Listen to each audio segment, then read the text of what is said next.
erkakni roli katta. Men o'shuncha aytyapman. Erkak uyni ushlab turadigan ham oilani erkak tushuntirish kerak, o'g'il tushuntirish kerak onaga. Bu yoqda endi onam ko'ngli uchun aytdim-da, seni yaxshi ko'raman-ku. O'g'il hurmat qilib tursa, ayolini qadrlab tursa, ona ham deb qaraydi. Ering suydi, eling suydi deb bekor aytishdi. To'g'ri. Keyin yana bitta narsa bor. Kelinni kopekka ilishmayaptimi uyda? O'sha o'g'ilda ham bir tiyinlik qadri yo'q o'sha uyda. O'g'ilda gapi ham nol, qadri ham nol. Uni bunday ko'rishadi. Sen nima bilarding-chi, ravazingni, shunaqa narsa. Hurmati yo'q uyda.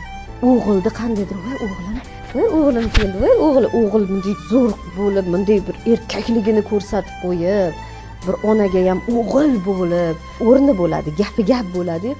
Ana shu joyda kelinda ham hurmati bo'ladi.